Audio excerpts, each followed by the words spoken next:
और बाकी सब अनिष्का, अनीश, कैसे हैं सब? बढ़िया सर। चलो, और कौन है अभी? अच्छा, ऑल गुड माही ने बोल दिया। अनीश है। अनीश कैसे हो? अच्छा, लास्ट लेक्चर देखा था क्या जो मैंने यूट्यूब पे डाल दिया था? किस किस ने नहीं दे, मुझे पता है वैसे किसी ने देखा ही नहीं होगा। अच्छा, ये वान्या है ये। कैसे हो वान्या, बड़े दिनों बाद आए हो। आओ चलो शुरू करें। श्रेया नहीं है क्या? श्रेया आज नहीं आएंगे। Question number 6। आओ चलो क्वेश्चन नंबर 6 करेंगे। कौन से चैप्टर का? रिडेम्पशन ऑफ डिबेंचर्स का, क्योंकि अच्छा क्वेश्चन है और ये मैंने कल कराया नहीं था, तो इसको हम आज क्लियर कर लेते हैं। ठीक है, आओ पढ़ो जरा क्वेश्चन नंबर 6। क्या स्क्रीन शेयर हो रही है? हाँ, स्क्रीन तो शेयर हो रही है। पढ़ो। कह रहा है कि Libra limited a listed company, याद रखना ये कौन सी कंपनी है? लिस्टेड कंपनी है। अब मुझे एक बात बताओ जरा, लिस्टेड कंपनी में क्या रिक्वायरमेंट होती थी? क्या लिस्टेड कंपनी को डीआरआर बनाना होता था? क्या लिस्टेड कंपनी में डीआरआर बनता है या नहीं बनता? मुझे बताओ। नहीं नहीं बनता। सर। नहीं, listed company is not obligated to create the DRR. क्या डीआरआई बनाना पड़ता है लिस्टेड कंपनी को? हाँ। हाँ। तो इसी वजह से ये क्वेश्चन मैं आपको कर रहा हूं। ठीक है, हालांकि इसमें एक दो पॉइंट और भी है, तो इसलिए ये क्वेश्चन थोड़ा सा इंपॉर्टेंट हो जाता है। एक तो ये कि लिस्टेड कंपनी है, तो हमने पढ़ा था कि लिस्टेड कंपनी में डीआरआर की रिक्वायरमेंट तो नहीं होती, लेकिन डीआरआई बनाना पड़ता है, और डीआरआई भी कितना बनाना पड़ता है? 15% ऑफ फेस वैल्यू। ठीक है, आओ जरा पढ़ते हैं। कह रहा है कि लिब्रा लिमिटेड लिस्टेड कंपनी है, recently made a public issue in respect of which the following information is available. सबसे पहला पॉइंट कह रहा है number of partly convertible debentures, यानी कुछ डिबेंचर हैं जो पार्टली कन्वर्ट हो सकते हैं, जो इशू करे हैं 2 लाख। फेस वैल्यू है एक डिबेंचर की 100 रुपए। ठीक है, फिर कह रहा है कन्वर्टेबल पोर्शन पर डिबेंचर 60%, यानी कि पूरा अगर कोई डिबेंचर लेकर आता है तो हम कहेंगे पूरा नहीं कन्वर्ट हो सकता, ज्यादा से ज्यादा कितना पार्ट कन्वर्ट हो सकता है इसका? 60%। फिर कह रहा है date of conversion, date of conversion बता रहा है कि कब कन्वर्ट करा सकते हो? On expiry of 6 months from the date of closing of issue. ठीक है, ये बात समझ आई?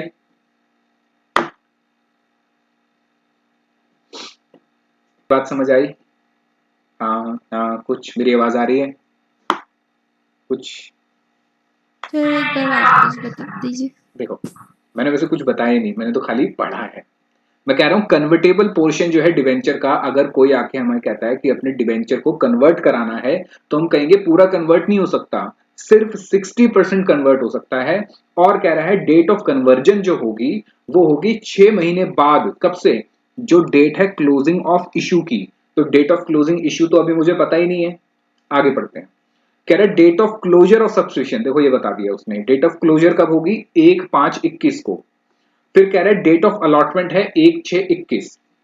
Rate of interest on debenture बता रहा है 15% payable from the date of allotment, यानी अलॉटमेंट की डेट से इंटरेस्ट पे करना शुरू करेंगे। और ये बात नहीं भी लिखी होती तो भी हमें अलॉटमेंट की डेट से ही इंटरेस्ट पे करना होता है। यही मैंने आपको बताया था कि एक्चुअल में जो डिबेंचर या शेयर दिया जाता है वो अलॉटमेंट पे दिया जाता है।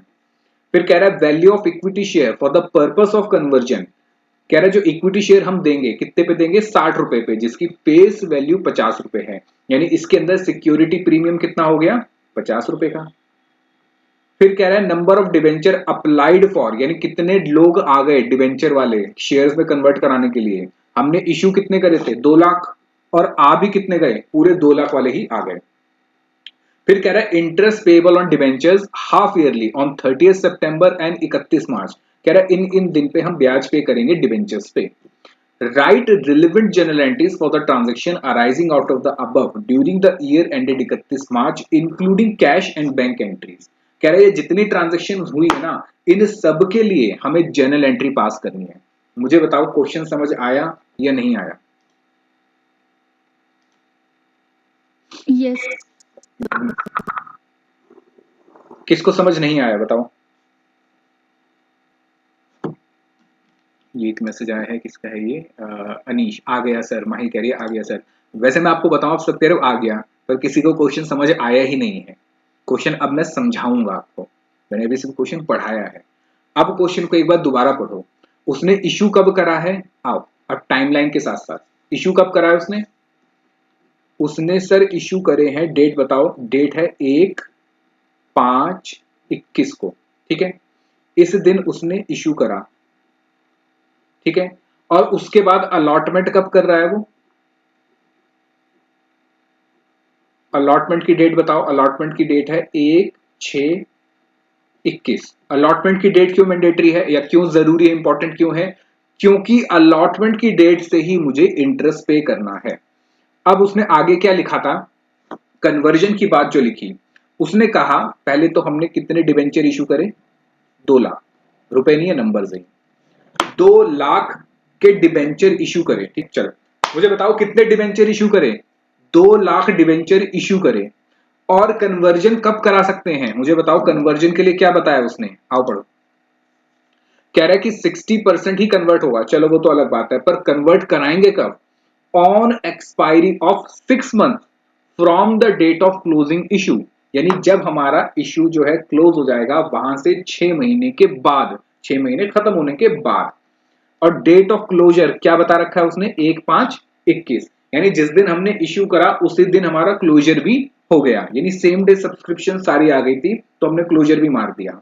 अब यहां से 6 महीने काउंट करो और मुझे बताओ कौन सा महीना है ये, मई, 1 तारीख है, तो मई, जून, जुलाई, अगस्त, सितंबर, अक्टूबर, कौन सी डेट आएगी बताओ,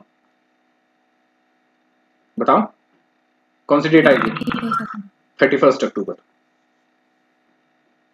ठीक है। इस दिन पे क्या होगा, कन्वर्जन। अब मुझे बताओ बात समझ आई या नहीं आई, ये एक बार दोबारा बताओ, बताओ हाँ ना, कुछ किसी को यहां तक कोई दिक्कत, मुझे बताओ।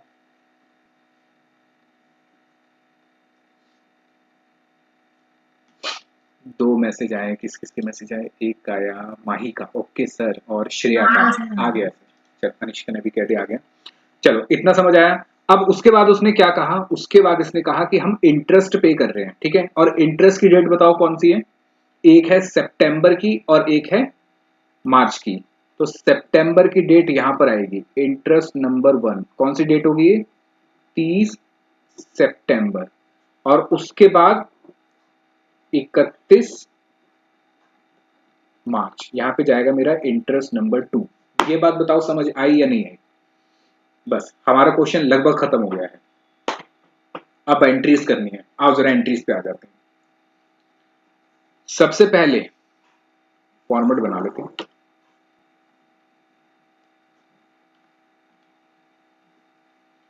आठ बजे की क्लास में सब आ गए, खाना वाना खाकर आए हो या अभी खाना खाना बाकी है, खा लिया सबने खाना या साथ साथ ही खा रहे हो कि सर हम तो साथ साथ, नहीं निष्का नहीं, अच्छा साथ साथ तो नहीं खा रहे जाना, अच्छा कौन है जो ऐसे साथ साथ खाना खा रहा है, अच्छा अभी खाना नहीं खाया, किसी ने भी खाना नहीं खाया, साथ साथ सूप पी रहा हूँ, अच्छा भाई ठीक है भाई, गर्मी में सूप, ठंड में सूप पी रहे हो, चल क्या बना है वैसे सबके घर में, क्योंकि मुझे भी भूख लग रही है, खाना बन रहा है अभी। सर आप ये यूट्यूब वीडियो में डालोगे? हाँ, तो क्या होगा, मतलब ये क्या बात है, मतलब लोग क्या खाना नहीं खाते क्या, खाना तो हर कोई खाता है, कौन है जो खाना नहीं खाता पता? सर आपकी मीम बन जाएगी, क्लास के बीच में सर पूछ रहे सबके घर पे खाने में क्या बना है। तो अच्छी बात है, इससे मैं कम से कम वायरल हो जाऊंगा। तो खाना मतलब अजीब है, खाना पूछना क्या एक बड़ी वो थोड़ा ना है, बताओ। चलो पहले क्वेश्चन करते हैं फिर बताना कि क्या क्या बन रहा है सबके घर में। मुझे बताओ सबसे पहली एंट्री क्या होगी, हमने शुरुआत से क्या करा, हमने सबसे पहले तो डिवेंचर इशू करें, आओ डिवेंचर इशू करने की एंट्री करते हैं। तो एंट्री क्या होगी डिवेंचर इशू करने की, bank account debit to debenture application and allotment. हमें बताओ, मुझे बताओ जरा 2 लाख पे मैंने कितने रुपए का डिवेंचर इशू करा है, 2 लाख डिवेंचर है और एक है 100 रुपए का, तो क्या आप मुझे बता सकते हो कितनी अमाउंट हो गई है? 20 लाख। मुझे बताओ समझ आया या नहीं आया? किसको नहीं आया बताओ? यहां तक तो समझ आ गया होगा।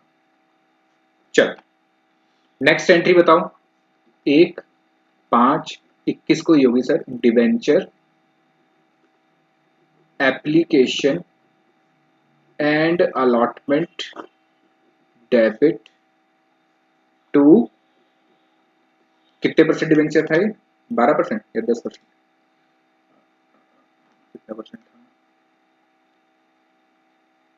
15%, 15% डिवेंचर।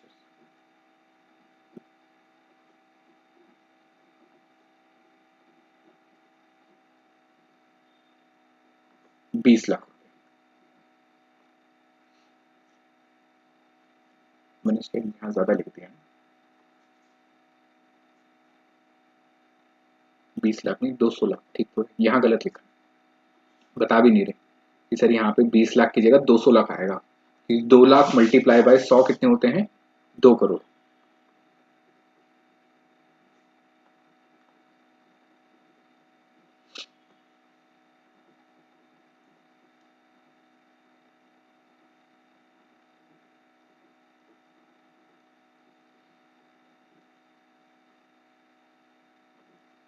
बताओ समझ आया या नहीं आया?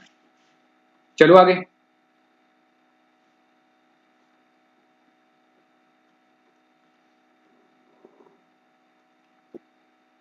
अगली एंट्री क्या होगी बताओ? अलॉटमेंट की, और अलॉटमेंट की डेट बताओ। 7/7, अच्छा आ गया सर, ठीक है। अलॉटमेंट की डेट बताओ 1/6/21। क्या होगी अलॉटमेंट की entry? Debenture allotment debit to 15% debenture. बताओ जरा। अच्छा एक साथ कर लीजिए ना डिबेंचर अलॉटमेंट, ठीक है, हाँ फिर तो ठीक है, हो गया। एक ही साथ एंट्री करिए। लो ये एंट्री नहीं होगी भैया क्योंकि एक ही बार में पैसा मंगा लिया ना, इसको हटा, क्योंकि हमने एक साथ ही एप्लीकेशन अलॉटमेंट कर दिया, ठीक है।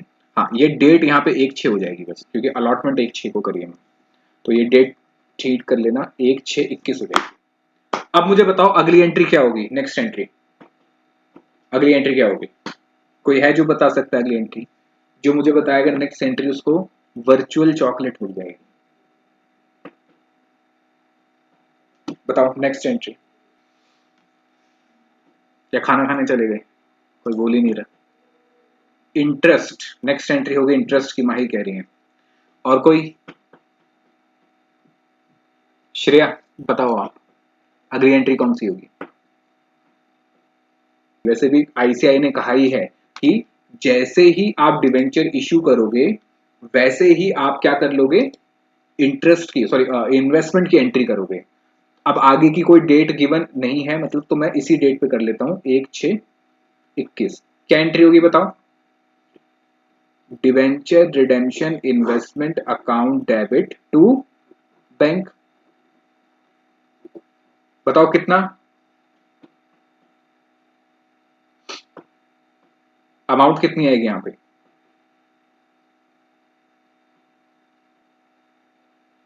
अमाउंट बताओ, डीआरआई में कितनी अमाउंट आएगी? अमाउंट आएगी 6 सर लाख 3 लाख रुपए। अनीश ने कहा 3 लाख रुपए। भाई 3 लाख रुपए किस हिसाब से निकाले आपने? 60 लाख कहा किसी ने, 30 लाख, 30 लाख कहा अनीश, अच्छा 30 लाख, 30 लाख कहा अनीश ने, बाकी 60 लाख कहा शायद किसी ने। एक जना कोई गायब हो गया, कौन गायब हो गया? अनिष्का नहीं है।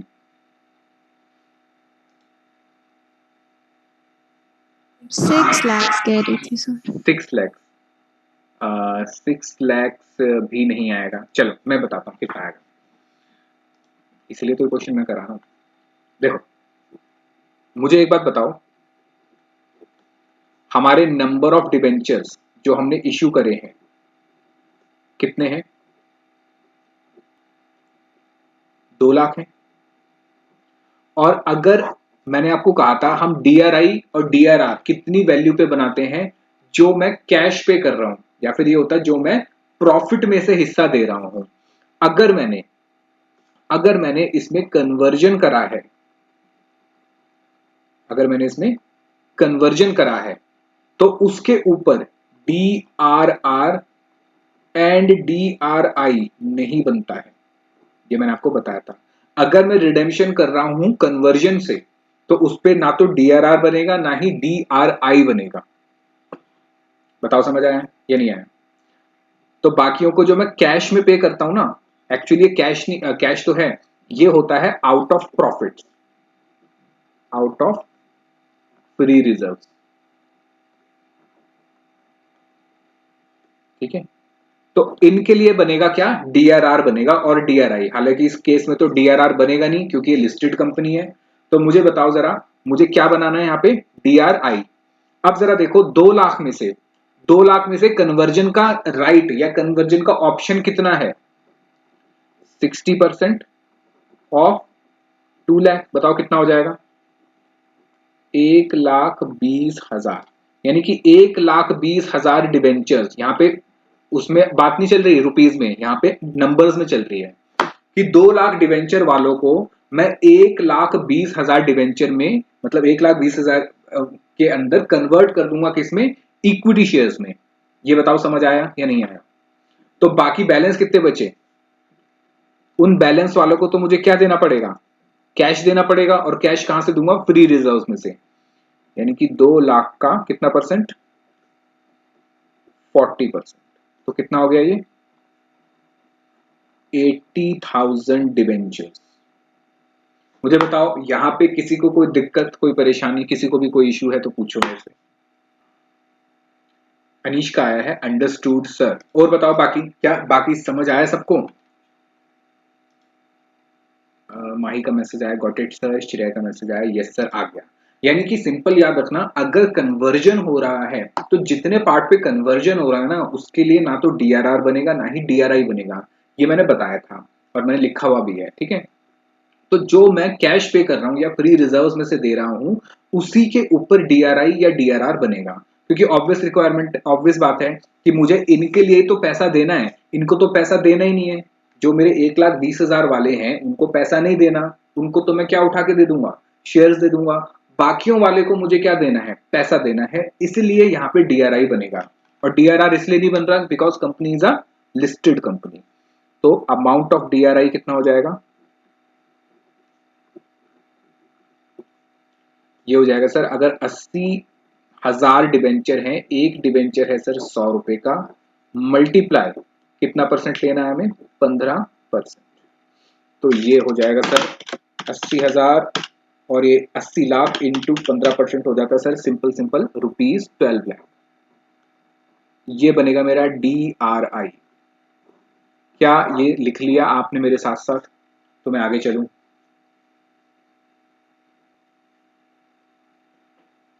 चलो अब इस वैल्यू को लिख लो। ठीक है, अब अगली एंट्री कौन सी होगी, अब होगी एंट्री किसकी, इंटरेस्ट की। और इंटरेस्ट कौन सी डेट पे होगा, 30/9/21 को। तो एंट्री क्या होगी इंटरेस्ट की, debenture interest debit to bank. मुझे बस यहां अमाउंट बता दो, अमाउंट कितनी आएगी, डिबेंचर इंटरेस्ट टू बैंक कितनी अमाउंट आएगी,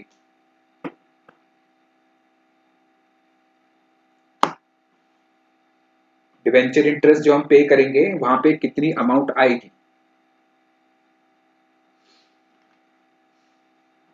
बताओ। वान्या, माही, अनीश, श्रेया। अनीश का नहीं है, बताओ बाकी। खाना खा रहे हो, सूप खत्म हो गया भाई। 10 लाख, श्रेया कह रही है 10 लाख। चलो तो सही कह रही हो, क्योंकि अभी हमारे पास पूरे 200 लाख हैं रुपीज में, 200 लाख के हैं। क्योंकि मैं रिडीम कब कर रहा हूं, सॉरी कन्वर्जन कब कर रहा हूं, कन्वर्जन कर रहा हूं सर अक्टूबर में। तो यहां से लेके यहां तक पूरा लगेगा। लेकिन अब यहाँ पे आपको टाइम पीरियड भी लिखना है। टाइम पीरियड कितना होगा बताओ, ये हो गया हमारा जून, जुलाई, अगस्त, सितंबर, कितने महीने होते हैं? 4 महीने। यानी याद रखना इंटरेस्ट लगेगा कितना? 4 महीने का। तो 200 लाख पे कितना परसेंट? 15%। पर कितने महीने का? 4 महीने का। तो ये हो गया sir 200 multiply by 15% multiply by 4 divide by 12, तो ये हो गया सर 10, यानी 10 लाख रुपए। क्या यही आ रहा था सबका या किसी ने कुछ और निकाला? ठीक है, मतलब समझ आ गया।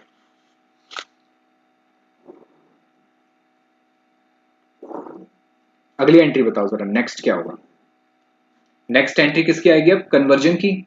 31 अक्टूबर को आओ जरा कन्वर्जन की एंट्री करते हैं।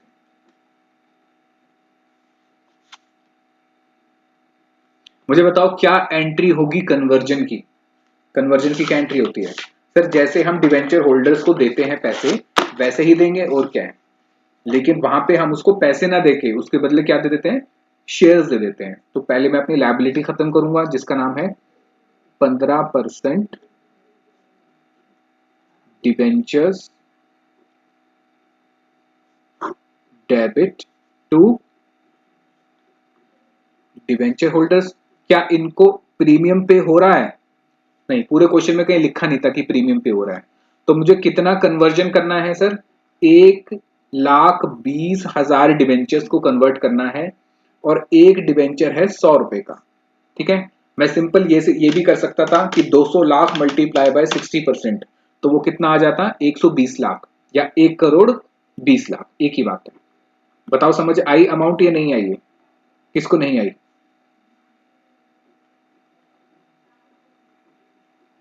हमने भी निकाला था ना कि 1,20,000 वाले जो हैं उनको कन्वर्ट करना है, तो 1,20,000 वालों को ही मैं ड्यू करूंगा पेमेंट के लिए। ठीक है, आ गया। अनीश कह रहा है आ गया सर। चलो, अनीश ने कह दिया तो मतलब सबको ही समझ आ गया होगा। आओ जरा अगली एंट्री क्या होगी बताओ। अब डिवेंचर होल्डर्स को मुझे क्या देना है? शेयर्स देने हैं। लेकिन शेयर इशू कैसे हो रहे हैं? क्या प्रीमियम पे इशू हो रहे हैं? अच्छा, 10 मिनट बाद मीटिंग एंड हो जाएगी, दोबारा ज्वाइन कर लेना। जो मैं डिवेंचर सॉरी नए वाले जो शेयर इशू कर रहा हूं इनको, मैं कैसे इशू कर रहा हूं? क्या प्रीमियम पे इशू कर रहा हूं या पार पे इशू कर रहा हूं? देखो सर उसने बताया था कितने पे इशू कर रहे हैं हम? 60 रुपीज में, जिसमें 50 रुपए क्या है? प्रीमियम। आओ जरा एंट्री करते हैं। तो सर डिवेंचर होल्डर डेबिट हो जाएगा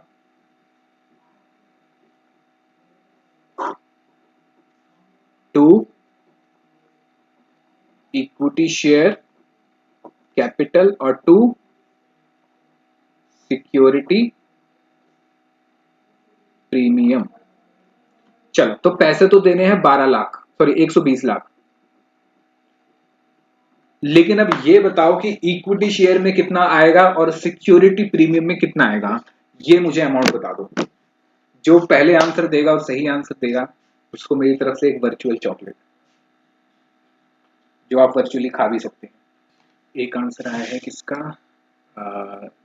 शेयर कैपिटल 120 लाख। तो प्रीमियम में कितना लिखूंगा फिर? अगर आप कह रहे हो शेयर कैपिटल में लिख दो सर 120 लाख, तो फिर डेबिट क्रेडिट तो यही टैली हो गया, तो फिर प्रीमियम में कितनी अमाउंट आएगी?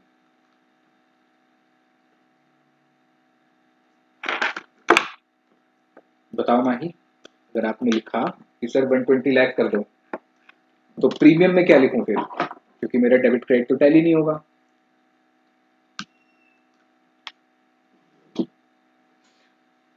12 लाख कह रहे हैं। अच्छा, आप कह रहे हैं कि इक्विटी शेयर कैपिटल में लिखो सर 12 लाख। तो आप प्रीमियम में कितना बता रहे हो फिर कि 120 माइनस 12? आप कह रहे हो प्रीमियम में 108 लाख, 108। चलो, तो ये आंसर मुझे मिला है। मैं एक बार इसको लिख लेता हूं। माही ने कहा कि सर आप कैपिटल में डालो कितने? 12 लाख, और सिक्योरिटी प्रीमियम में 108 लाख। बाकी भी मुझे बताओ, क्या आप माही के साथ सहमत हो या आपका कुछ अलग आंसर है? अच्छा, माही ने रोक दिया। नहीं सर रुको, ये तो गलत है। लो भाई रुको। बाकी भी तो बताओ, कहाँ गए? अनीश, श्रेया, आपकी आवाज नहीं आ रही है, ना ही आप मैसेज कर सर रहे हो। यही आ रहा था, यही आ रहा था कि कैपिटल में कितना? बट पता नहीं सही है या नहीं। तो मुझे बताओ पहले, फिर मैं बताता हूँ सही है या नहीं। भाई 12 लाख कैपिटल में और 12 लाख कैपिटल में और 108 लाख सिक्योरिटी प्रीमियम में, है ना। चलो अच्छा, ये श्रेया का आंसर है, तो माही आप भी बताओ। और अनीश कहाँ चले गए भाई? कैपिटल में आ रहा है सर 12 लाख। अनीश कह रहा है कि नहीं सर कैपिटल में आ रहा है 12 लाख। अगर कैपिटल में आ रहा है 12 लाख, इसका मतलब क्या कहते हैं, सिक्योरिटी प्रीमियम में आ रहा है 100 लाख। और माही कह रही है कि सर यही आंसर है मेरा भी। और कौन रह गया? बट कंफ्यूजन हो गई। चलो और तो कोई नहीं बचा, ये कोई है? वान्या रह गई। वान्या आपका जवाब नहीं आ रहा,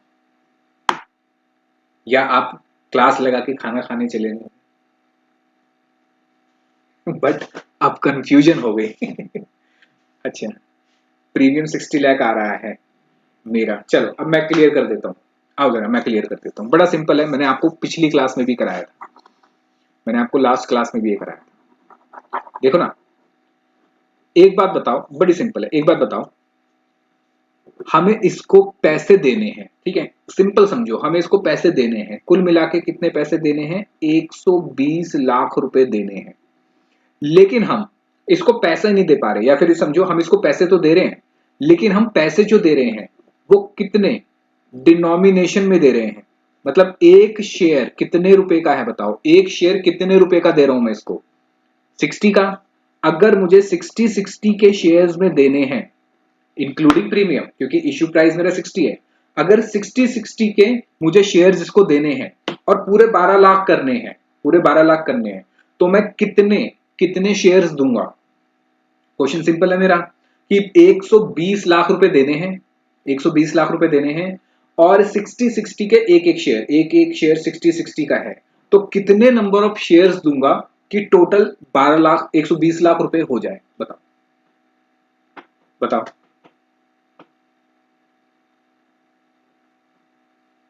ये मैंने कल भी कराया था श्रेया। हाँ सर, ये वो वाला है जो हम कर रहे थे, दो हाँ दो क्वेश्चन किए थे हमने बिल्कुल वही तो है, ओ ठीक है। अच्छा, और टू इसका मैं लाख कितना? 2 लाख। हाँ अब 2 आपने सही लाख आंसर दिया, 2 लाख आएगा। तो सिंपल है ना। देखो कि मैंने आपको ये लिखवाया भी था कि जितने पैसे देने होते हैं पहले तो वो लिखोगे, और उसको डिवाइड कर दोगे किससे? इश्यू प्राइस से। याद रखना यहाँ पे इश्यू प्राइस आएगा, और इश्यू प्राइस है सर 60, तो इसका मतलब कितने शेयर्स हो गए? 2 लाख। ये होंगे new equity shares on conversion, ठीक है। तो इसका बड़ा सिंपल लॉजिक है, और अगर याद नहीं हो रहा तो फॉर्मूला याद करो, कितने पैसे देने हैं और कितना इशू प्राइस है, बस खत्म काम। तो आपको शेयर्स मिल जाएंगे या डिबेंचर या जो भी कह रहे हैं, क्योंकि इंटर में भी ये चीजें आएंगी दोबारा से, तो यहाँ पे समझ लो, वहां पे गलती मत करना, ठीक है। और इसका लॉजिक बड़ा सिंपल है। मैं कह रहा हूँ 120 लाख रुपए देने हैं और 60 रुपए का एक नोट है, बस नोट की जगह क्या आ गया? शेयर्स आ गए। तो जब आप नोट की बात करते हो तो भी यही काम करते हो, ठीक है। अब आप शेयर्स के लिए करोगे तो भी यही लॉजिक है। बताओ समझ आया या नहीं आया? वान्या, वान्या का जवाब नहीं आ रहा है। माही, अनीश, श्रेया को तो समझ आ गया होगा। चलो आगे, बताओ समझ आ गया? चल मैसेज आया, किसका मैसेज आया? माही का मैसेज आया। ओके सर, अनीश का मैसेज आ गया, समझ आ गया। और वान्या शायद खाना खा रही है। आओ जरा अब यहाँ पे लिख दो कि इक्विटी शेयर कैपिटल में 2 लाख मल्टीप्लाई बाय एक शेयर की वैल्यू, फेस वैल्यू है सर 20 रुपए, तो ये हो गया कितना? 20 लाख। और प्रीमियम में कितने आएंगे? 2 लाख मल्टीप्लाई बाय 50 रुपए का प्रीमियम है, मतलब 100 लाख। यानी कि जितने का शेयर का प्राइस नहीं है उससे ज्यादा तो क्या हो गया? उसका प्रीमियम हो गया। लो मुझे बताओ कोई दिक्कत?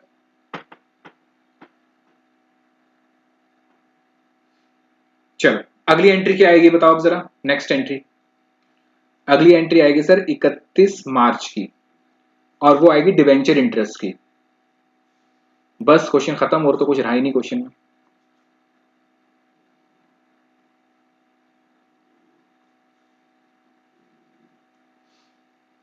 तो एंट्री होगी sir debenture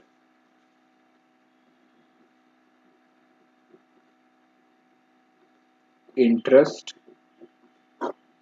debit to bank. बस यहां पे अमाउंट बता दो तो क्वेश्चन खत्म। और पिछले वाले में तो किसी का सही जवाब आया नहीं था, तो किसी को वर्चुअल चॉकलेट भी नहीं मिलेगी।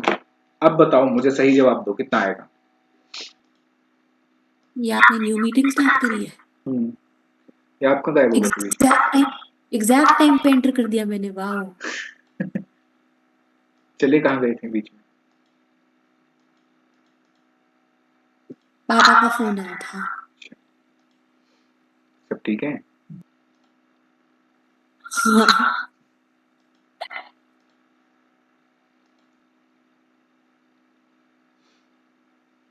बताओ। अच्छा एक जना कोई गायब हो गया, कौन गायब हो गया? श्रेया नहीं है।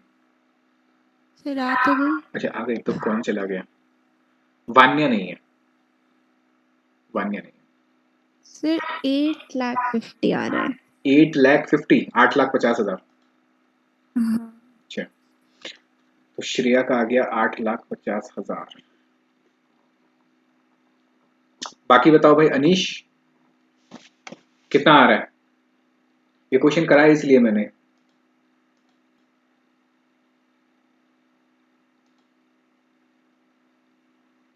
नहीं सर 7,50,000 आ रहा है। 7,50,000 आ रहा है।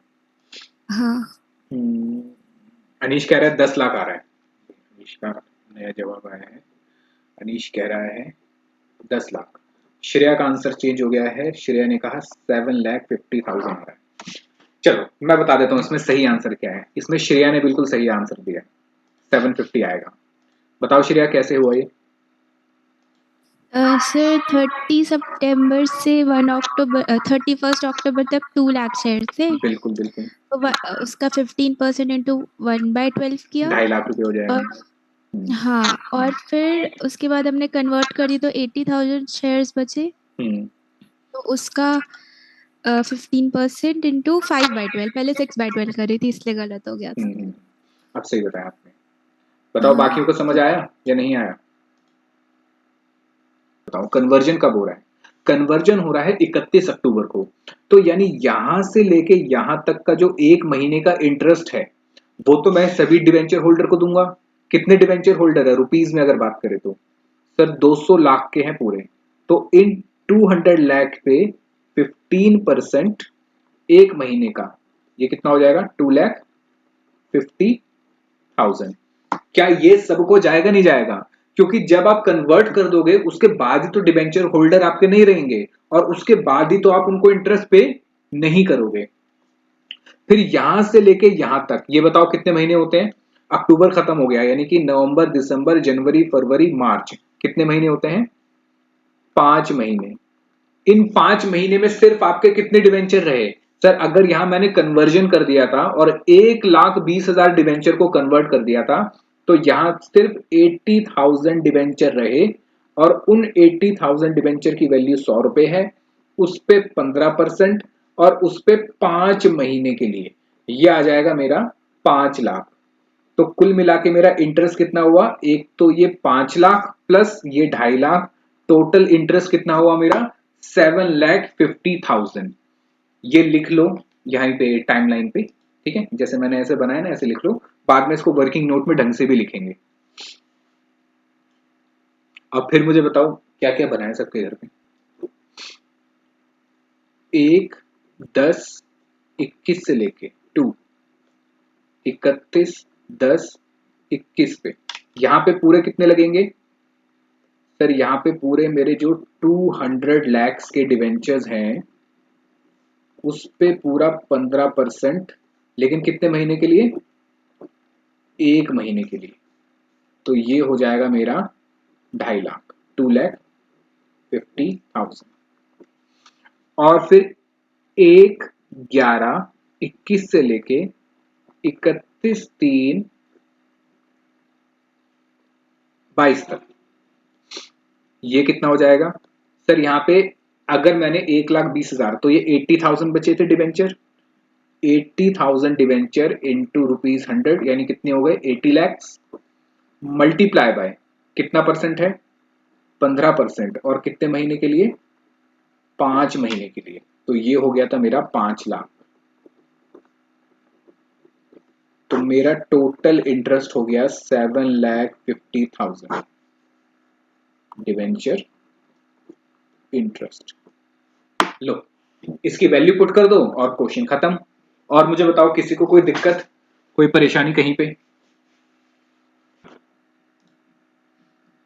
नो सर, ठीक है, चलो लिख दो इसको और फिर बताओ क्या क्या बना है सबके घर पे।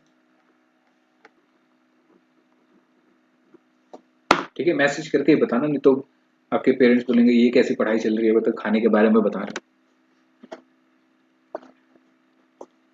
वैसे तो सोचते रहोगे वो क्या बात है, कोई बच्चे 8 बजे भी क्लास चल रही है, मतलब कितनी पढ़ाई चल रही है फाउंडेशन के लिए, मतलब बच्चे कितने ढंग से पढ़ रहे हैं, इतनी मेहनत कर रहे हैं। 8 बजे से लेकर रात के 10 बजे तक क्लास चल रही है। नहीं बना? अरे बना नहीं, पर बन तो रहा होगा कुछ। जो बन रहा है वो पूछो कि क्या बन रहा है, मतलब अभी सोच रहे हैं क्या बन रहा है। ऐसे बन जाना चाहिए यार खाना अभी तक तो। नहीं, सब है, सब बाहर गए हैं, आई विल ऑर्डर। अच्छा, आज सब चले गए हैं, आप क्लास के चक्कर में बैठे रहो। अच्छा, आज आपकी शादी छूट गई, मतलब है शादी में जाना होगा। अच्छा, शादियों के सीजन तो खत्म हो चुके हैं, तो जहां पे भी आपको जाना होगा वहां से आप छूट गए। चलो, ये क्वेश्चन खत्म हो चुका है। लिखो points to remember.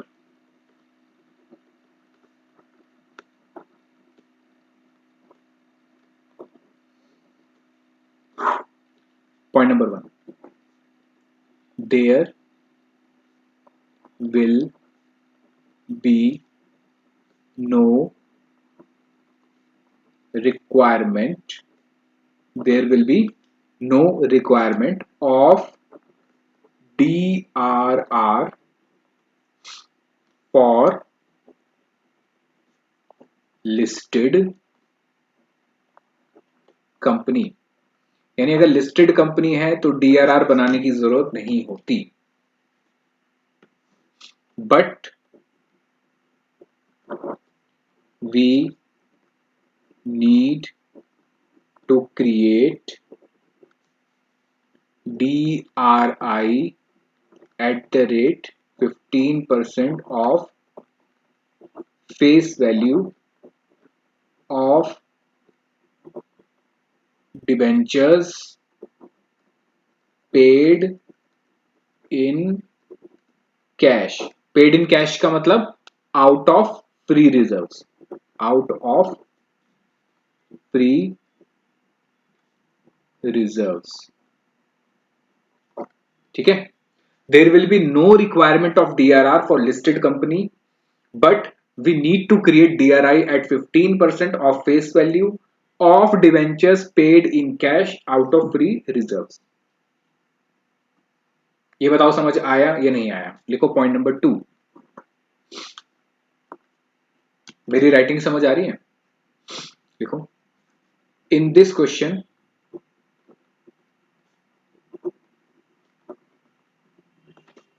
comma 60% of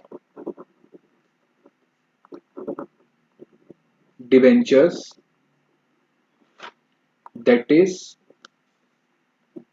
1,20,000 debentures will be converted into shares and hence DRI will be made only on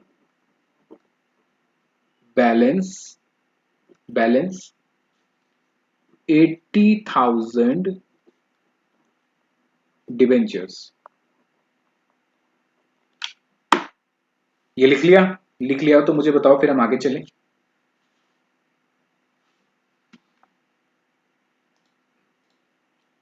done sir, Anish का मैसेज आ गया है, डन।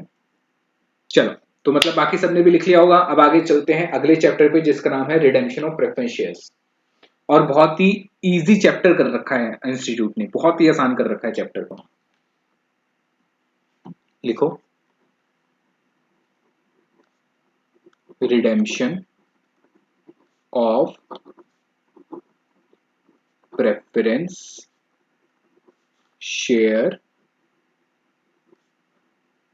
कैपिटल।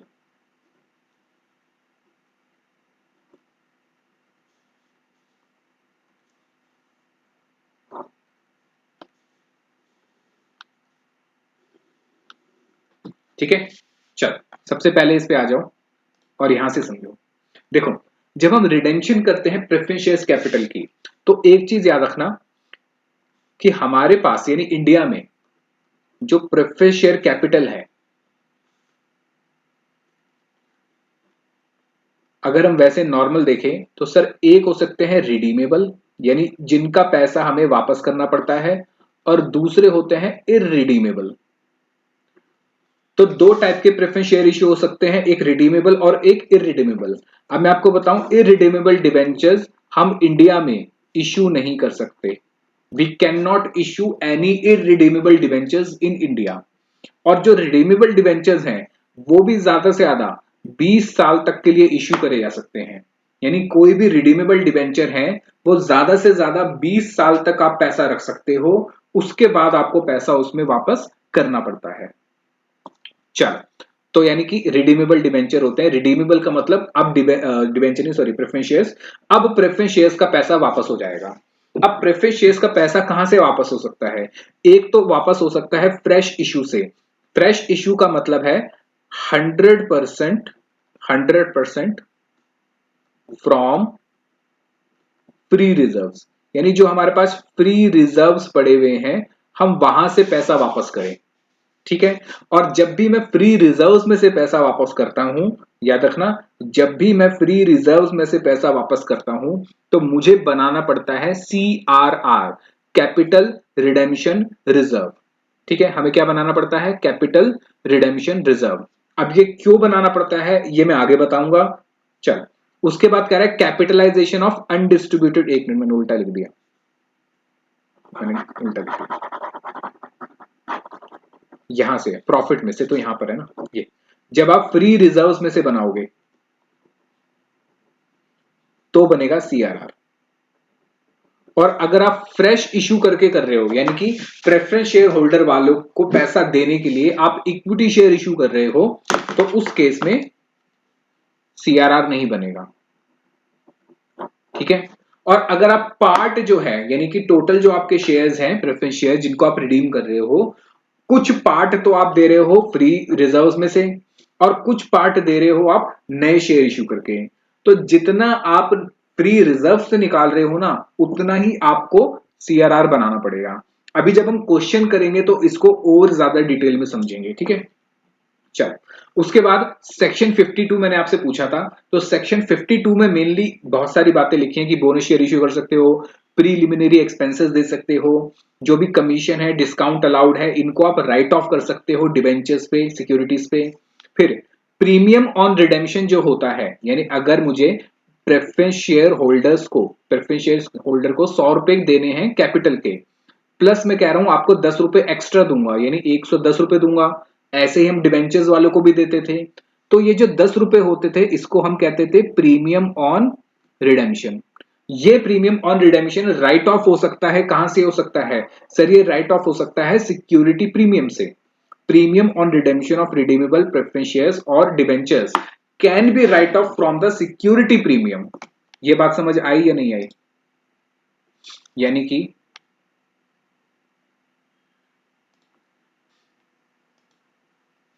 मैं ये कह रहा हूं कि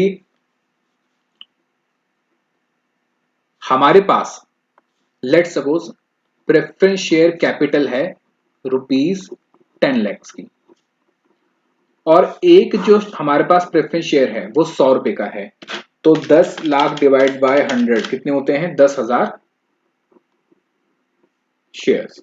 अब मैं उनको कह रहा हूं कि मैं आपको पैसा जब वापस करूंगा ना, तो पूरे 100 रुपए तो करूंगा ही करूंगा, उसके साथ साथ 10 रुपए और करूंगा।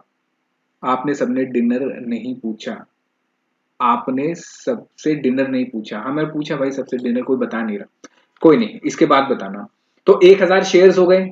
अब 1000 शेयर्स पे मैं पैसा जो वापस करूंगा 101 रुपए दूंगा, ठीक है। तो एक 10,000 1000 10,000 होगा ना? 10,000 होंगे, सॉरी सर, 10,000 शेयर।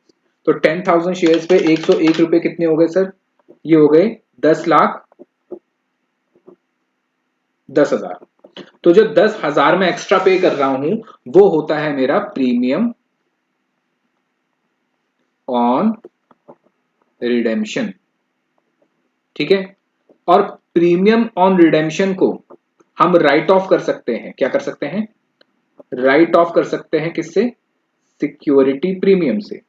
याद है श्रेया, कल मैंने यही क्वेश्चन लास्ट में कराया था जिसमें सिक्योरिटी प्रीमियम बैलेंस शीट में नहीं था, लेकिन जब हमने शेयर इशू करे थे वहां सिक्योरिटी प्रीमियम आ गया था, और उस सिक्योरिटी प्रीमियम से मैंने प्रीमियम ऑन रिडेम्पशन को राइट ऑफ करा था। पर वो प्रीमियम ऑन रिडेम्पशन किसका था? डिबेंचर्स का। तो चाहे डिबेंचर्स का हो या फिर शेयर्स का हो, हम दोनों के प्रीमियम को, प्रीमियम ऑन रिडेम्पशन को सिक्योरिटी प्रीमियम से राइट ऑफ कर सकते हैं। ऐसा कौन कहता है? ऐसा सेक्शन 52 कहता है, ठीक है। लेकिन अब जो मैं बात कर रहा हूं वो इंपॉर्टेंट है, लेकिन, ठीक है। तो सब लोग आंखें खोल के यहां ध्यान देना मैं क्या कह रहा हूं, बात समझो, कान भी खोल के बात समझो, ये इंपॉर्टेंट बात है। हमारे जो क्वेश्चन आएंगे, अभी जो आईसीएआई ने क्वेश्चन बनाए हैं, जो ड्राफ्ट करे हैं आपके सीए फाउंडेशन के लिए, याद रखना, सीए फाउंडेशन के लिए। तो उन्होंने ये कहा कि जो भी हमारा सिक्योरिटी प्रीमियम होगा, याद रखना, जो भी हमारा सिक्योरिटी प्रीमियम होगा उसको आपको नहीं लेना है। किस लिए नहीं लेना है? For writing of premium on redemption. यानी कि अगर क्वेश्चन में सिक्योरिटी प्रीमियम आ रहा है तो सिंपल आपको सिक्योरिटी प्रीमियम को इग्नोर कर देना है। अब क्वेश्चन आता है सर आईसीआई को ऐसा क्या हुआ जो आईसीआई ने ऐसा करा, ठीक है। तो सेक्शन 52 प्लस एक और सेक्शन है 133। तो सेक्शन 133 में रिक्वायरमेंट्स दे रखी है कंपनी के बुक्स ऑफ अकाउंट्स की। तो वहां पे ये दो हिस्सों में बांटता है कंपनी को, और कहता है एक टाइप की कंपनी को तो अलाउ कर रखा है। किस लिए अलाउ कर रखा है? एक टाइप ऑफ कंपनी को अलाउ कर रखा है कि वो राइट ऑफ कर सकते हैं, ठीक है। वो कह रहा है कि एक टाइप ऑफ कंपनी को तो क्या कर रखा है?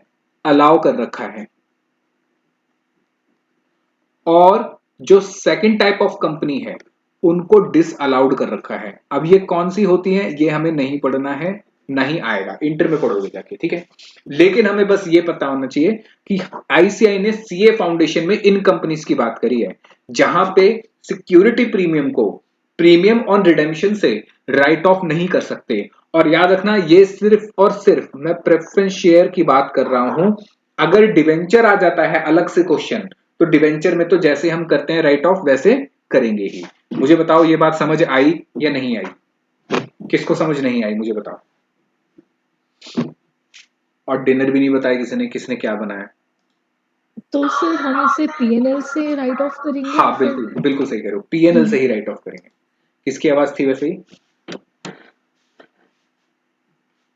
किसने कहा ये? सर वान्या। अच्छा, क्योंकि मेरे यहाँ पे शो नहीं हो रहा ना, तो इसलिए पूछ रहा हूँ। क्योंकि मैंने वो पिन अपने आप को कर रखा है ताकि रिकॉर्डिंग में मैं ही दिखाई दूं। क्या? तो वानिया ने बिल्कुल सही कहा कि जो प्रीमियम ऑन रिडेम्पशन है उसको हम कहां से राइट ऑफ करेंगे? पीएनएल अकाउंट से, ठीक है। बताओ ये बात समझ आई या नहीं आई? किसको दिक्कत है मुझे बताओ, किसी को कोई कंफ्यूजन, कोई परेशानी किसी को? बताओ हाँ या ना, समझ आया या नहीं आया? अंडरस्टूड। चल, अंडरस्टूड सर, माही ने भी बोल दिया, क्रिस्टल क्लियर अनीश। और क्या बना है डिनर में बस ये नहीं बताया अभी तक किसी ने। आओ जरा आगे बढ़ते हैं, ठीक है। चल, ये मैंने यहाँ लिखा हुआ भी है, but for CA foundation examination purpose we can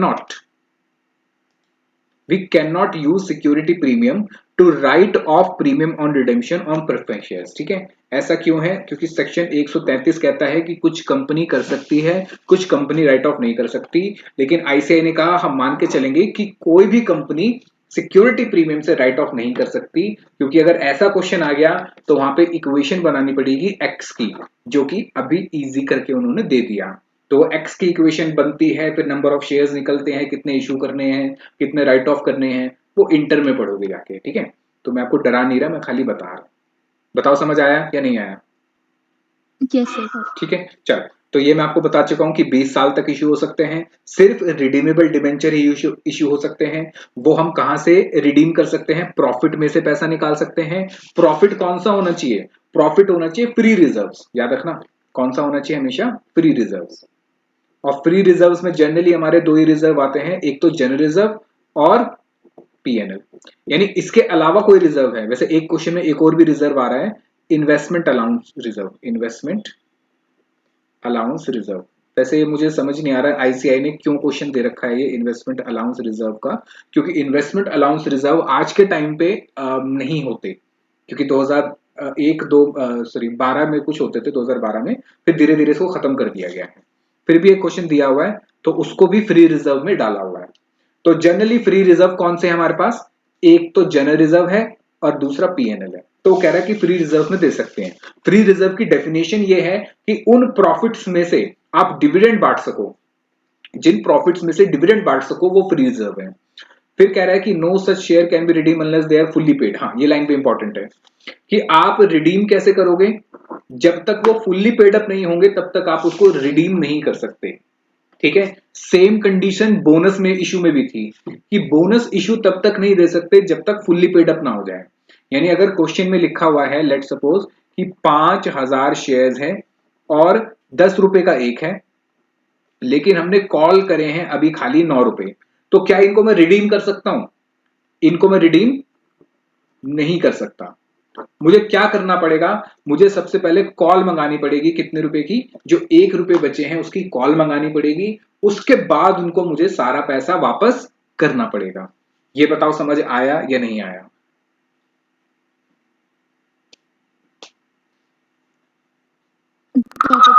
चल, उसके बाद कह रहा है अगर आप पैसा निकाल रहे हो कहां से? डिविजिबल प्रॉफिट से। तो डिविजिबल प्रॉफिट से यानी फ्री रिजर्व से जितना निकालोगे उतना आप क्या बनाओगे? Capital redemption reserve. उतना आपको क्या बनाना पड़ेगा? Capital redemption reserve. ठीक है, और आपको पता है सीआरआर का यूज क्या करते हैं हम? बताओ सीआरआर का क्या यूज था?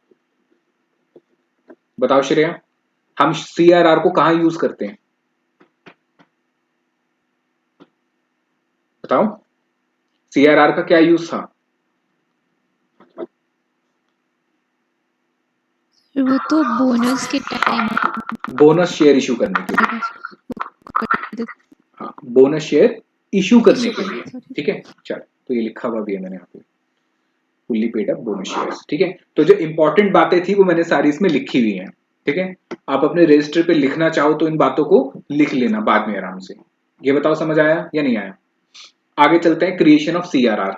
सीआरआर कैसे बनेगा? सर सिंपल है, अगर आप 100% यानी कि सारा का सारा जो रिडेम्पशन कर रहे हो वो फ्री रिजर्व्स में से कर रहे हो, तो जितना फ्री रिजर्व्स में से निकालोगे उतना सीआरआर आपका बन जाएगा।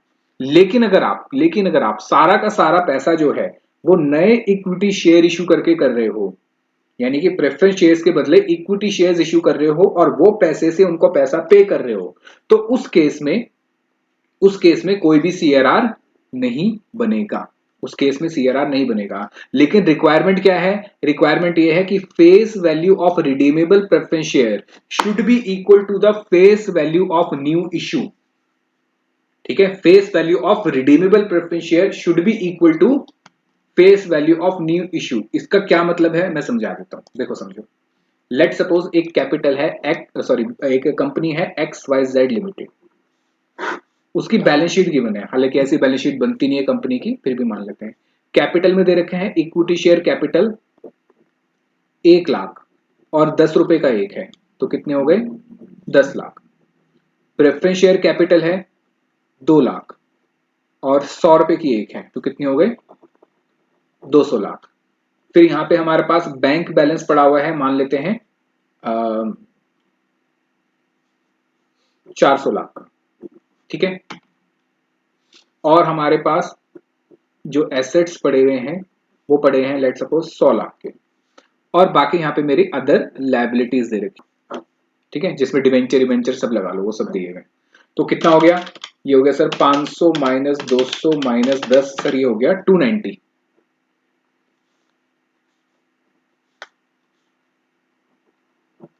ठीक है, अब जरा बात समझो, अब मेरी बात समझो। रिक्वायरमेंट क्या है, सेक्शन 52 की रिक्वायरमेंट है ये। रिक्वायरमेंट ये है कि लॉ ये कहता है, कंपनी लॉ ये कहता है कि आप जब भी प्रेफरेंस शेयर को रिडीम करने जाओगे, जब भी प्रेफरेंस शेयर कैपिटल को रिडीम करने जाओगे, तो कैपिटल बेस चेंज नहीं होना चाहिए। मतलब ये है, ये जो हमारी लायबिलिटीज है ना, ये वाली, इनको नुकसान नहीं होना चाहिए। ठीक है, क्या मतलब हुआ इसका, इसका मतलब ये है कि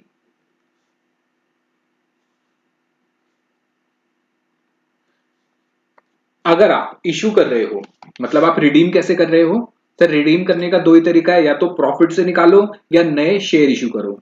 मान लेते हैं हम न्यू इक्विटी शेयर इशू कर रहे हैं, ठीक है। तो जो नए इक्विटी शेयर इशू कर रहे हैं वो कह रहा है कि जो प्रेफरेंस शेयर कैपिटल का फेस वैल्यू है, यानी रिडेम्पशन वैल्यू ने sorry face value of redeemable preference shares कितनी है, 200 लाख।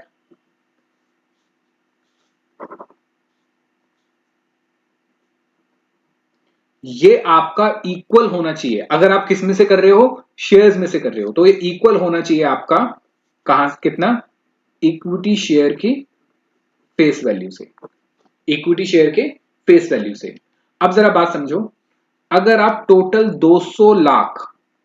200 लाख रुपए रिडीम करने हैं और इसके बदले आपको नए शेयर इशू करने हैं, और एक शेयर जो है आपका वो 10 रुपए का है, तो आप मुझे बता सकते हो कितने नंबर ऑफ शेयर इशू करोगे। क्या आपको क्वेश्चन समझ आया? आपको equity share sorry preference shares को रिडीम करना है, और पूरे रिडीम कैसे कर रहे हो, फ्रेश इशू करके, आप नए शेयर इशू करके, ठीक है। और रिक्वायरमेंट यह है कि जो प्रेफरेंस शेयर्स की फेस वैल्यू है, और अगर आप उसको इक्विटी में से रिडीम कर रहे हो तो उसकी फेस वैल्यू भी इसके बराबर आ जानी चाहिए। तो क्या आप मुझे नंबर ऑफ शेयर्स बता सकते हो नए वाले, कि कितने नंबर ऑफ शेयर्स में इशू करूं? कितना? 20 लाख, बिल्कुल सही, क्योंकि यही तो करते हो कि 200 लाख रुपए देने हैं डिवाइडेड बाय कितने शेयर्स की वैल्यू है, ठीक है। अच्छा, एक चीज याद रखना, यहां पे हमेशा फेस वैल्यू आएगी। जो मैंने अभी आपको कराया था वहां पे मैं आपको इशू प्राइस लिखवाता था, पर यहां पे मुझे इशू प्राइस नहीं लेना है, क्योंकि मुझे इक्वल क्या करना है, मुझे इक्वल करना है फेस वैल्यू। तो इसलिए याद रखना, यहां पे नीचे हमेशा क्या आएगी, फेस वैल्यू आएगी। तो नंबर ऑफ शेयर्स कितने हो गए मेरे, 20 लाख, ठीक है। चल, अब मैं इसको थोड़ा सा चेंज करता हूं। मान लेते हैं मेरे पास प्रेफरेंस शेयर कैपिटल जो है वो है 2 लाख रुपए की, रुपीज में दे रखा है, ठीक है, जिसको मुझे रिडीम करना है। और जो मैं इसको रिडीम कर रहा हूं ना, मैं इसको रिडीम कर रहा हूं एट 105, यानी कि 5 रुपए क्या दूंगा इस पे, मैं प्रीमियम दूंगा 105%, ठीक है। और मैं रिडीम कर रहा हूं out of 100% fresh issue of equity shares, जिसका इशू प्राइस जो है, इक्विटी शेयर का इशू प्राइस है ₹30, ठीक है। और इसकी का फेस वैल्यू जो है वो 10 रुपए है। अब मुझे बताओ नंबर ऑफ शेयर्स मैं कितने इशू करूंगा। क्या आपको मेरा क्वेश्चन समझ आ गया, कि मैं प्रेफरेंस शेयर जो है मेरे पास 2 लाख रुपए के हैं, मैं पैसा जो वापस कर रहा हूं प्रीमियम पे वापस कर रहा हूं 105%, और सारा का सारा जो मैं उसको वापस कर रहा हूं फ्रेश इशू से ही कर रहा हूं। जो मैं फ्रेश इशू करूंगा उसका इशू प्राइस 30 रुपीज है, फेस वैल्यू 10 रुपए है, तो नंबर ऑफ शेयर्स कितने होंगे। ठीक है, 2 मिनट का टाइम दे रहा हूं, ट्राई करो। सिर्फ एक जवाब आया।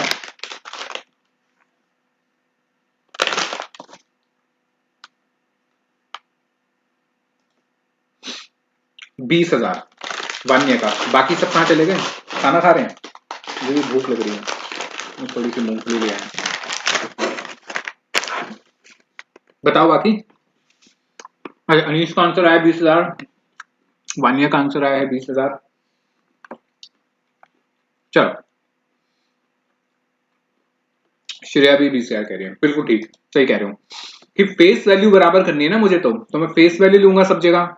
तो 2 लाख रुपए जो वापस करने हैं, तो 2 लाख में फेस वैल्यू कितनी है? 2 लाख ही है, divide by issue price. Issue price में फेस वैल्यू कितनी है? 10 रुपए, तो कितने हो गए ये? 20,000। बताओ, बात समझ आई? और किसका जवाब आए? माही का, सही है। अनिष्का,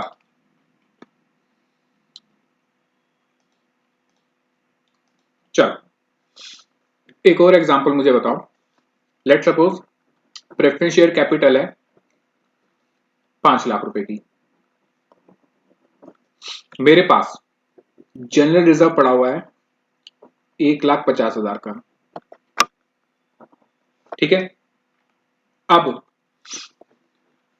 मैं सारा का सारा जनरल रिजर्व यूज करूंगा, ये मैं सारा का सारा यूज करूंगा for redemption of preference share capital, और बैलेंस के लिए मुझे इक्विटी शेयर इश्यू करने हैं, जिसका इश्यू प्राइस जो है 50 होगा, फेस वैल्यू जो है 10 रुपए होगी। ठीक है, अब मुझे बताओ फ्रेश इशू कितने का होगा? सीआरआर कितना बनेगा?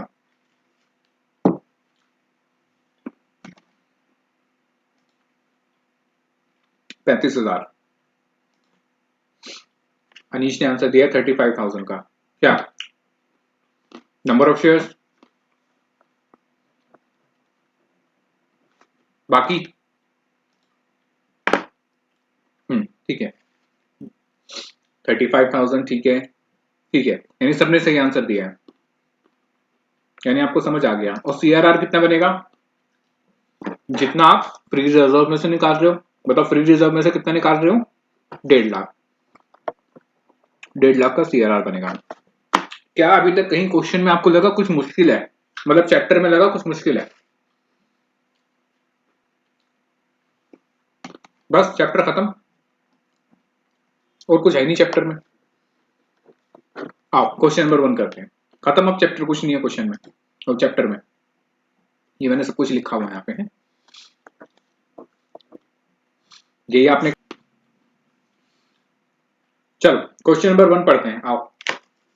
एंट्रीज में तो कुछ भी नहीं है, एंट्री तो बड़ी सिंपल है। अंडरस्टूड।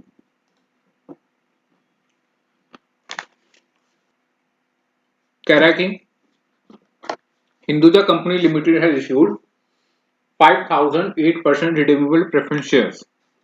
इतने इशू करे इसने, 100 रुपए का एक है और फुली पेड अप है। वैसे हमें पता है पार्टली पेड अप तो कभी भी रिडीम नहीं हो सकते।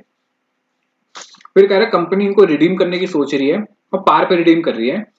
Issue of sufficient equity shares of ₹10 each, और कह रहे हैं इसके बदले वो शेयर इशू करेगी 10 रुपए का एक, और पार पे यानी फेस वैल्यू भी 10 रुपए है। जनरल एंट्री पास करनी है बस। आओ जरा, बेकार का क्वेश्चन।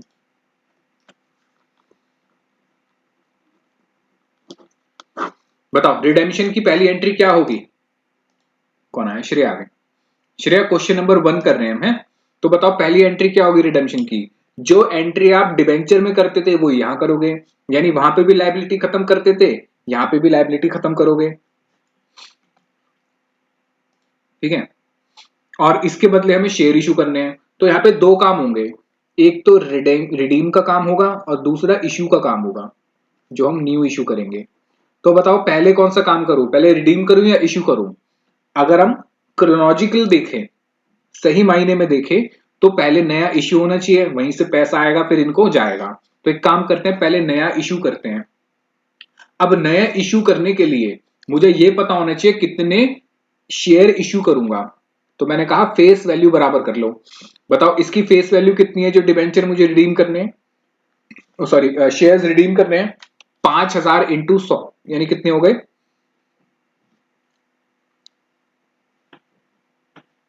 5 लाख रुपए। और जो मैं नए वाले शेयर इशू कर रहा हूं उनकी फेस वैल्यू कितनी है, 10 रुपए। तो नए वाले में शेयर कितने इशू करूंगा, 5000। नए वाले शेयर कितने इशू करूंगा, 5000, 50,000, सॉरी 50,000। 50,000. Yes, sir. चल, तो एंट्री क्या होगी, bank account debit to equity share application and allotment. Sir 50,000 into 10 रुपए, तभी तो 5 लाख और 5 लाख दोनों की फेस वैल्यू बराबर हो जाएगी।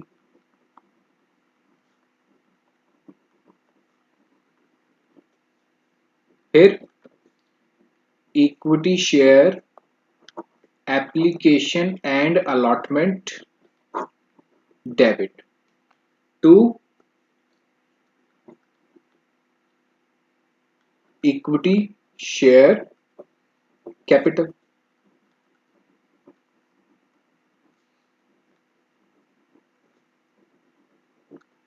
ठीक है, तो हमने नए शेयर इशू कर दिए, अब रिडीम कर दो। सर रिडेम्पशन की एंट्री बिल्कुल वही है जो डिबेंचर की करते थे। कितने परसेंट मेरे प्रेफरेंस शेयर हैं, 8%। तो 8% redeemable preference share capital debit. ठीक है, इसके साथ और कुछ दे नहीं रहे, तो ये हो जाएगा प्रेफरेंस शेयर होल्डर। अच्छा ये पूरा लिखना है आपको एग्जाम में, ठीक है, पीएस मत लिख देना, ये तो पूरा लिखना। कितने देने हैं सर, वही 5,000 शेयर पे 100 रुपए हैं यानी कि 5 लाख। अब इनको पैसा पे कर दो। Preference share holder debit to bank, कितना, 5 लाख। लो, ये एंट्री थी। मुझे बताओ कहीं से किसी को कुछ मुश्किल लगा? आज मैं चाहूँ तो मुझे बड़े अच्छे लगते हैं। पनीर बनाया है सर मैंने, आपने बनाया? अरे वेरी गुड। वैसे मुझे लगता है खाना बनाना सबको आना चाहिए, तो खाना बनाने में कभी डिस्क्रिमिनेशन नहीं होना चाहिए, ये लड़कों को आना चाहिए, लड़की को, सबको आना चाहिए, मुझे भी आता है। चल, होपफुली आपने अच्छा ही बनाया होगा, और यार मैं चावल भी अच्छे ही होंगे। कह रहा है कि C limited had 10% redeemable preference shares of ₹100 each fully paid up. यानी कह रहा है कि 10,000 शेयर्स हैं, एक शेयर 100 रुपए का है, तो कितने हो गए, 10 लाख। ठीक है, यह है इसके पास प्रेफरेंस शेयर कैपिटल। फिर कह रहा था company decided to redeem these preference share capital at par, par पे ही रिडीम कर रहा है, by issue of sufficient number of equity shares of ₹10 each at a premium of 2। यानी इसके बदले वो शेयर्स इश्यू करेगा और शेयर्स का इश्यू प्राइस कितना होगा, 12 रुपए, जिसकी फेस वैल्यू होगी 10 रुपए। और मुझे फेस वैल्यू को बराबर करना है, तो मुझे इसलिए डिवाइड किससे करना पड़ता है, इश्यू प्राइस पर शेयर। तो मैं इसको डिवाइड कर दूंगा किससे, 10 से, ताकि मेरी फेस वैल्यू दोनों की क्या हो जाए, बराबर। जितने फेस वैल्यू के जा रहे हैं उतने फेस वैल्यू के वापस आ जाए, मतलब नए वाले। तो कितने हो गए, 1 लाख शेयर्स। ठीक है, कह रहे हैं हमें जनरल एंट्री पास करनी है बस। मुझे बताओ क्या सीआरआर बनेगा यहाँ पे, प्रॉफिट में से कुछ निकाला ही नहीं है तो सीआरआर बनेगा नहीं। क्या ये क्वेश्चन आप घर पे कर सकते हो? Yes, sir. चलो, तो फिर ये घर पे कर लेना, बस एंट्रीज करनी है, एंट्रीज मैंने आपको करा ही दी है, सेम एंट्रीज होंगी, है ना। बस याद रखना जो आप शेयर इशू करोगे वहां पे प्रीमियम भी आ जाएगा, ठीक है, क्योंकि शेयर प्रीमियम पे इशू हो रहे हैं। क्वेश्चन नंबर 3, कह रहे G India limited had 9,010% redeemable preference shares fully paid up है। तो प्रेफरेंस शेयर कैपिटल की फेस वैल्यू 9,000 प्रेफरेंस शेयर्स हैं, मल्टीप्लाई बाय 10 कितना हो गया 90,000 रुपीज में। The company decide to redeem these preference share at par by issue of sufficient number of equity shares at ₹9 each. ठीक है सर, क्वेश्चन 2 में आपने इश्यू प्राइस से डिवाइड करा या फिर फेस वैल्यू से? मैंने फेस वैल्यू से डिवाइड करा हर जगह, क्योंकि मुझे फेस वैल्यू बराबर करनी होती है। देखो issue price is 12 but I have to equate the face value of redeemable debenture and the new debentures, the redeemable preference shares and the new shares। क्योंकि रिक्वायरमेंट ये है सेक्शन 52 की कि जो कैपिटल बेस चेंज नहीं होना चाहिए, तो जितने आपके जा रहे हैं उतने ही आपके नए आने चाहिए फेस वैल्यू के। तो फेस वैल्यू कितनी हुई इसकी 10 लाख, तो मुझे कितने number of equity share issue करने पड़ेंगे कि इसकी फेस वैल्यू भी 10 लाख हो जाए? तो 1 लाख इश्यू करूंगा। इस 1 लाख में 10 रुपए क्या है कैपिटल के और 2 रुपए किसके होंगे प्रीमियम के। ठीक है बताओ समझ आया? चलो आगे माही। ओके सर चलो बताओ जरा, यहां पे कितने हैं 90,000 है। अब हमें शेयर जो इश्यू करने हैं, एक शेयर कितने रुपए का है 9 रुपए का है यहाँ पे, तो किससे डिवाइड करूंगा सर फेस वैल्यू से। ठीक है याद रखना इसने फेस वैल्यू ही 9 रुपए दे रखी है। ठीक है तो कितने शेयर इशू करूंगा मैं 10,000 शेयर इशू करूंगा और एक शेयर होगा 9 रुपए का, तो 90,000 गए और 90,000 ही वापस आ गए, तो इसलिए सीआरआर कितना बना 0। क्या ये भी आप घर पे एंट्री कर लोगे इसकी? अब सीआरआर कितना मिनिमम फ्रेश इश्यू कैसे करना है? ठीक है ये फालतू की बातें सारी ये आपने अभी करके मुझे दिखाई दिया। ठीक है आओ क्वेश्चन नंबर 4 से सीधा करेंगे। कह रहा था board of directors, question number 4 करेंगे।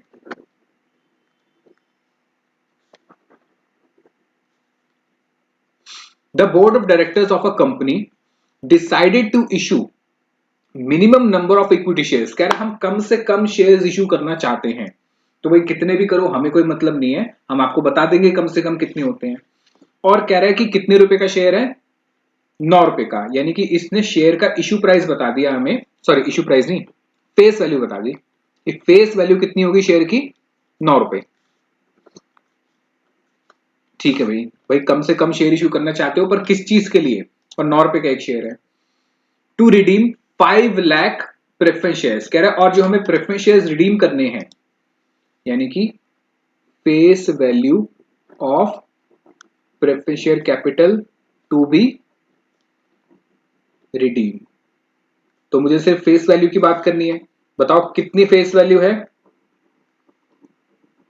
5 लाख, यानी 5 लाख रुपए प्रेफरेंस शेयर कैपिटल की फेस वैल्यू है जो मुझे रिडीम करनी है। अब प्रीमियम पे कर रहा है तो प्रीमियम तो हम इग्नोर कर देते हैं, मतलब पेमेंट की एंट्री करते हैं लेकिन कैलकुलेशन के लिए इग्नोर कर लेते हैं। फिर कह रहा था maximum amount of divisible profit, यानी प्रॉफिट में से हम ज्यादा से ज्यादा कितना निकाल सकते हैं 3 लाख। तो सिंपल है भाई प्रॉफिट में से निकाल लो जितना निकालना है, बाकी के लिए क्या करो शेयर इशू कर दो। तो कह रहा है calculate the number of shares to be issued by the company to ensure that provision of section 55, मैंने आपको सेक्शन 52 लिखवा दिया था सॉरी, तो ये सेक्शन 55 है। कह रहा है ये वॉयलेट ना हो, और सेक्शन 55 सिंपल ये कहता है दो चीजें, पहले तो भैया जो प्रॉफिट से निकाल रहे हो उसके लिए सीआरआर बना दो, दूसरा जितना आप फेस वैल्यू जा रहा है प्रेफरेंस शेयर कैपिटल का, ठीक है उतना ही फेस वैल्यू आना चाहिए, उतना ही फेस वैल्यू आना चाहिए नए इक्विटी का। तो आप मुझे बता सकते हो कि मैं कितने शेयर इशू करूंगा। अच्छा आगे कह रहा है also determine the number of shares the company decided to issue shares in multiple of 50 only. कह रहा है शेयर जो है 50 के मल्टीपल में इशू होगा। क्या ये कहना चाह रहा है कि एक शेयर 50 रुपए का होगा? मुझे बताओ ये जो इसने कहा कि शेयर्स इशू होगा इन मल्टीपल्स ऑफ 50 ओनली, क्या ये कह रहा है कि शेयर्स जो है 50 रुपए का है? मुझे बताओ, या फिर ये क्या कहना चाह रहा है? नहीं समझ आ रहा, मतलब वो 50 शेयर्स देगा, 50-50 शेयर्स। हाँ, मतलब वो 50 के बंडल्स में देगा एक तरीके से, यानी लास्ट में 50 आना चाहिए, यही अच्छा। है ना? मतलब 50 के बंडल्स होंगे, यानी आखिरी में हमारे पास 50 होगा, और कुछ नहीं है। देखो जरा, तो आप मुझे बता सकते हो कि कितने शेयर इशू करेगा? देखो बड़ा सिंपल है ना भाई, आपको कितनी फेस वैल्यू रिडीम करनी है? 5 लाख। अब 5 लाख में से कह रहे हो कि मिनिमम आपको शेयर इशू करने हैं, तो भैया सबसे पहले फिर क्या यूज करो? रिजर्व यूज करो।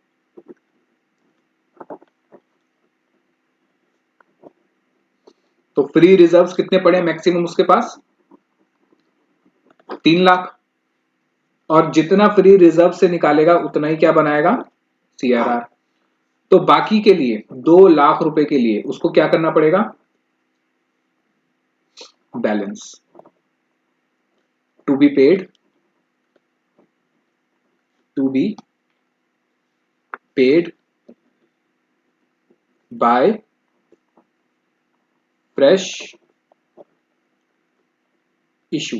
ठीक है, तो बताओ क्या करते थे हम? सिर्फ फेस वैल्यू को इक्वेट करना है, तो डिवाइड कर दूंगा इसको मैं face value of new equity share. अब बताओ फेस वैल्यू कितनी है एक शेयर की? आई थिंक 9 रुपए थी, चेक करो 9 रुपए है ना? हाँ, 9 रुपए। तो कितना हो गया? 2 लाख डिवाइड बाय 9, ये हो जाएगा सर 22,222.22। 22,222.22। अब बताओ क्या मैं पॉइंट में शेयर इशू कर सकता हूं कि मैं किसी को कहूं अच्छा शेयर चाहिए, ये लो फाड़ के 80% शेयर ले लो, 0.8 शेयर ले लो? क्या ऐसा पॉसिबल है? क्या आप ऐसे ही 100 रुपए में से 80 रुपए निकाल के नोट फाड़ के दे सकते हो कि ये 100 रुपए का मैंने इतना हिस्सा फाड़ लिया तो 80 का हो गया मतलब ये, और बाकी 20 मेरा हो गया? क्या ऐसा हो सकता है? सर नहीं। ऐसा होता तो किसी को खुले कराने की जरूरत नहीं पड़ती, नोट फाड़ते रहते। ठीक है, रिक्शे वाले को 10 रुपए देने हैं, वो हमें नोट फाड़ के बाकी 100 का नोट पकड़ा देते। अब पॉसिबल नहीं है ऐसा, तो बताओ मैं कितने शेयर इशू करूंगा? मैं कम करूंगा या ज्यादा करूंगा, मुझे बताओ। यानी इसको 23 है ना। नहीं, इसको बढ़ाएंगे। अच्छा। उसका रीजन समझो, देखो रीजन समझो कि फेस वैल्यू बराबर होनी चाहिए, फेस वैल्यू बराबर होनी चाहिए। और अगर आपने यहाँ पे 2 कर दिया तो 2 मल्टीप्लाई बाय 9 कितना हो जाएगा? 1,99,998, 2 रुपए का फर्क आ जाएगा। और वहीं अगर आपने इसको 3 कर दिया तो 7 रुपए एक्स्ट्रा हो गए, यानी एक्स्ट्रा होंगे चलेगा, कम हो गए तो नहीं चलेगा। ठीक है, लेकिन क्वेश्चन में क्या लिखा हुआ है? कह रहा है मल्टीपल्स ऑफ 50 है, उसने कहा था मल्टीपल्स ऑफ 50 में करना है, यानी 2 22,222.22 आ रहा था। तो if we want to issue in multiples of 50, therefore बताओ नंबर ऑफ शेयर्स कितने हो जाएंगे इस केस में? भाई 50-50 के बंडल में हो, यानी आखिरी में 50 आना चाहिए, यानी 22,250 हो जाएंगे। तो याद रखना, अगर पॉइंट में आ रहे हैं शेयर्स मेरे या डिवेंचर या कुछ भी, तो कभी भी कम मत करना, हमेशा ज्यादा ही करना होता है। ठीक है, यहाँ पे आप रुपीज में बात नहीं कर रहे ना, बात समझो। जब हम जो करते थे ना कि 5 है और 5 से ज्यादा है तो बढ़ा दो, 5 से कम है तो कम कर दो, वो रुपीज के लिए होता था। पर यहाँ पे शेयर्स या डिवेंचर्स है, तो इसको आप कम नहीं कर सकते, यहाँ तो आपको एक बढ़ाना पड़ेगा। पर इस क्वेश्चन में उसने कहा इन मल्टीपल्स ऑफ 50 होना चाहिए, तो मल्टीपल्स ऑफ 50 कर दिया, और क्या है। और मैं बताऊं ये मल्टीपल्स ऑफ 50 मल्टीपल्स ऑफ 30 जो है, ये आप मेरे ख्याल से 9th क्लास में करते थे, बल्कि 9th में भी नहीं, 7th क्लास या 8th क्लास में था ये, याद है?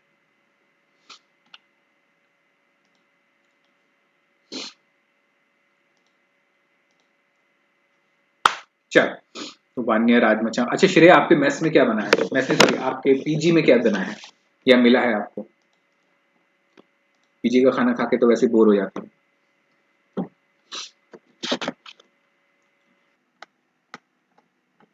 आओ क्वेश्चन नंबर 5 करते हैं।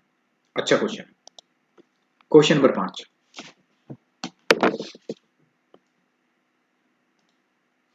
खिचड़ी पीजी वाले बताओ, मतलब क्या, मतलब खिचड़ी पे जिंदा रख रहे हैं बच्चों को, बताओ। कहीं लोग पनीर खा रहे हैं, कई लोग राजमा चावल खा रहे हैं, और आपको बताओ खिचड़ी मिली है। चलो कोई नहीं, यही होता है घर से दूर रहने का। कोई नहीं, ये आपका स्ट्रगल का टाइम है जो आप बाद में याद करके बताओगे आगे कि भाई जब मैं सीए बनी तो मैं खिचड़ी खा खा के मैंने क्या कहते हैं अपनी क्लास ली रात को, और फिर मैंने अपने फाउंडेशन के पेपर देके मैं पास हुई। ठीक है, तो ऐसे आप मोटिवेट करोगे आगे लोगों को। अब क्वेश्चन नंबर 5 करते हैं। कह रहा है कि x limited gives you the following information on 31 मार्च 2023। आप जरा इंफॉर्मेशन देखते हैं। इसने शेयर होल्डर फंड में दे रखा है शेयर कैपिटल, रिजर्व और surplus, trade payable, property plant equipment, non current investment, और कैश बता रहा है 31,000 रुपए का पड़ा है।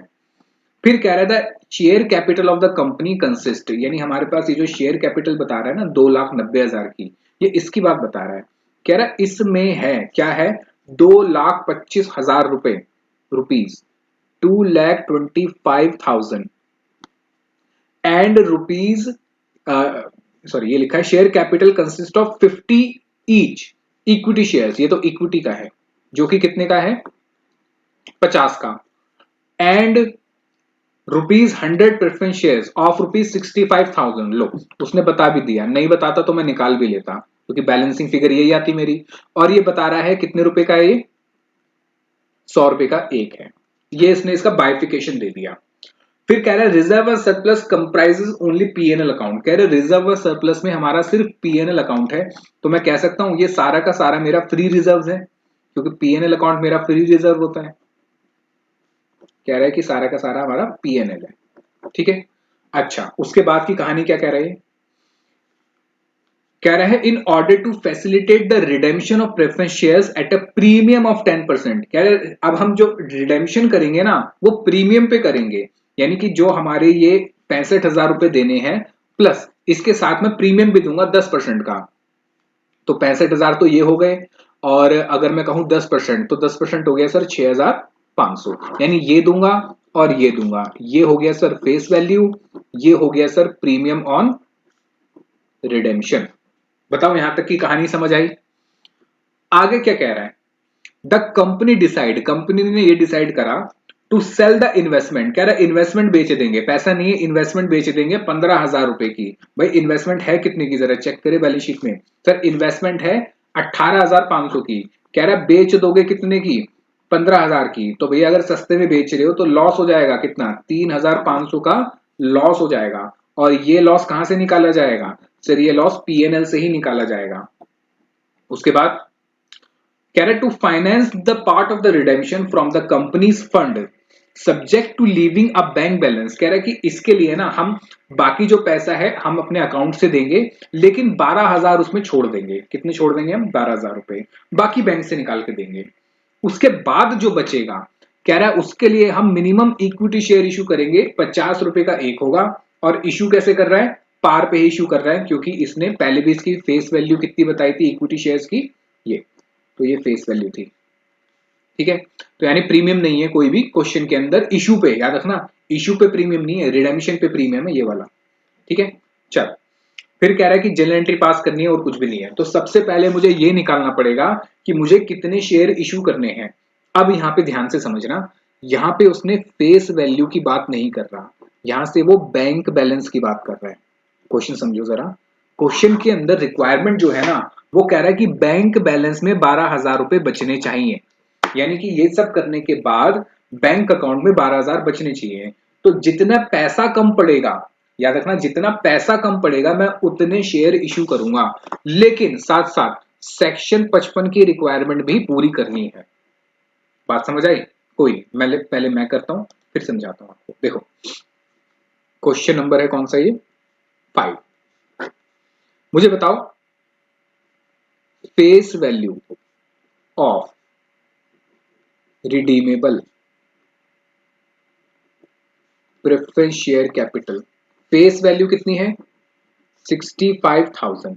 मैं हमेशा ये कहता था कि 65,000 फेस वैल्यू है, जितने आपको रिजर्व में से निकालने हैं पहले वो अलग कर दो, बाकी जो बचेंगे उस पे इक्विटी शेयर इशू कर दो। पर यहाँ पे उसने ये बात नहीं करी, यहाँ पे वो बैंक बैलेंस को लेके चल रहा है। तो जब वो बैंक बैलेंस को लेके चलेगा तो पहले मैं ये देखूं मुझे पैसा कितना देना है और कितना पैसा मेरे पास बचेगा। तो यहां समझो, अगर मैं यहाँ बैंक बैलेंस की बात कर रहा हूं तो मुझे ये पता होना चाहिए पैसा जेब से जाएगा कितना। देखो, face value of redeemable preference shares 65,000 plus मैं इसके साथ साथ क्या पे करूंगा इनको, प्रीमियम ऑन रिडेम्पशन। बताओ प्रीमियम ऑन रिडेम्पशन कितना है, 10% यानी कि 6,500। तो मुझे कुल मिला के कैश पेमेंट कितनी करनी है, मुझे कुल मिला के कैश पेमेंट करनी है सर 65,000 प्लस 10% हो गया 71,500। ये बताओ समझ आया? अब मुझे सिर्फ पैसे को देखना है अभी। उसने सबसे पहले क्या कहा कि पैसा कहां से देना, इन्वेस्टमेंट बेच देना, और इन्वेस्टमेंट कितने की बिकी, 15,000 की। तो बैलेंस कितना बच गया, बैलेंस बच गया सर 56,500। अब ये पैसा कहां से आएगा सर, उसने कहा था हम हमारे पास जो कैश पड़ा हुआ है ना अभी अकाउंट में वो यूज करेंगे, लेकिन 12,000 रुपए छोड़ देंगे, यानी कि minimum bank balance can be used. मुझे बताओ जरा बैंक में पैसा कितना पड़ा है, बैलेंस शीट में चेक करो जरा और बताओ बैंक में कितना पैसा बताया उसने। फिर बैलेंस शीट में अगर हम नजर मारे तो बैंक में पड़े हैं 31,000 और उसने कहा था कितने रोक लेना, 12,000 रोक लेना। तो 31,000 माइनस 12,000, तो मैं कितना यूज कर सकता हूं सर, 31,000 माइनस 12,000 मैं यूज कर सकता हूं कितना, 19,000। ठीक है, तो कितना बच गया, 37,500। ठीक है, अच्छा उसके अलावा बताओ, क्या मैं फ्री रिजर्व्स में से निकालूंगा, क्या मैं फ्री रिजर्व यानी पीएनएल में से कुछ निकालूंगा। देखो बात समझो, क्वेश्चन की रिक्वायरमेंट क्या है, पॉइंट नंबर 3 में कह रहा है कि to issue minimum equity shares of ₹50 each to raise the balance fund. देखो उसने ये नहीं कहा कि मिनिमम इशू करने हैं फ्री रिजर्व यूज करने के बाद, कह रहा है जो बैलेंस बचेगा ना उसके लिए हमें इक्विटी शेयर इशू करने हैं। यानी कि इस क्वेश्चन में बात समझो, इस क्वेश्चन में हम फ्री रिजर्व्स को नहीं लेंगे। आपको लैंग्वेज समझ आई क्वेश्चन की, एग्जाम में भी आईसीआई थोड़ा ऐसे ही घुमाएगा, तो लैंग्वेज समझना ढंग से। वो कह रहा है जो पैसा बाकी बचेगा ना इसके लिए क्या करो, फ्रेश इशू करो, amount payable by fresh issue. तो मुझे बताओ जरा एक शेयर कितने में इशू हो रहा है, डिवाइड बाय इशू प्राइस। अब यहां पे इशू प्राइस आएगा, इशू प्राइस हमारा पार वैल्यू ही है कितना, 50 रुपए। तो कितने हो गए मेरे नंबर ऑफ शेयर्स,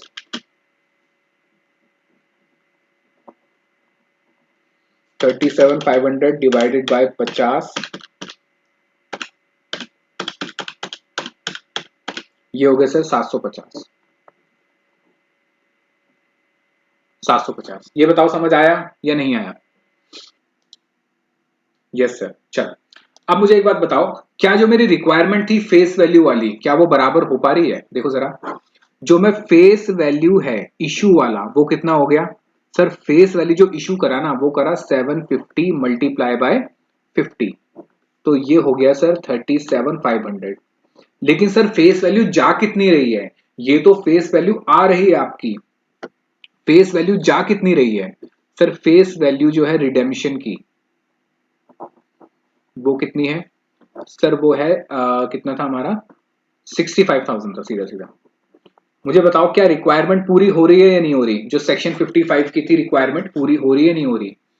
जितना जा रहा है उतना ही आना चाहिए भाई, जा रहे हैं फेस वैल्यू के 65,000 पर आ रहे हैं 37,500। क्या रिक्वायरमेंट पूरी हो रही है नहीं हो रही? रिक्वायरमेंट पूरी नहीं हो रही है, यानी जो हमारा सेक्शन 55 की रिक्वायरमेंट थी वो पूरी नहीं हो रही है। तो इसलिए जो बचा हुआ पैसा है वो कहां से निकलेगा? जो बचा हुआ अमाउंट है वो कहां से निकलेगा? From PNL account. ये जो पैसा बच गया ये बचेगा, पैसा नहीं एक्चुअली ये वैल्यू होती है। तो 27,500 ये कहां से निकलेगा? पीएनएल, और इतना ही बनता है मेरा सीआरआर। यानी अब आपको क्वेश्चन में दो चीजें देखनी पड़ी। एक तो आपको ये देखना पड़ा पैसा कितना आया और कितने पैसे के लिए इक्विटी शेयर इशू करे। फिर मैंने चेक करा क्या फेस वैल्यू की रिक्वायरमेंट पूरी हो रही है। अगर नहीं हो रही तो जो बची हुई अमाउंट है वो मैं पीएनएल अकाउंट से निकालूंगा, मतलब उतना पैसा कहां लेके चले जाऊंगा? सीआरआर यानी कैपिटल रिडेम्पशन रिजर्व में। मुझे बताओ ये लिख लिया तो मैं आगे चलूं? डन सर, चल यस सर। आओ जरा, अब क्या करना है? एंट्रीज करनी है। आओ जरा एंट्रीज करते हैं।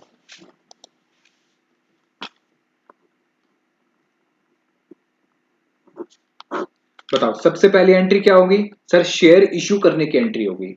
तो bank account debit to share application and allotment. कितने शेयर इशू करे हमने सर?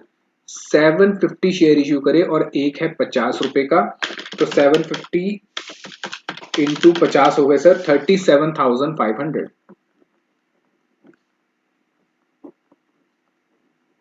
अब पैसा आ जाएगा, मतलब पैसा ट्रांसफर हो जाएगा। Share application and allotment debit to equity share capital.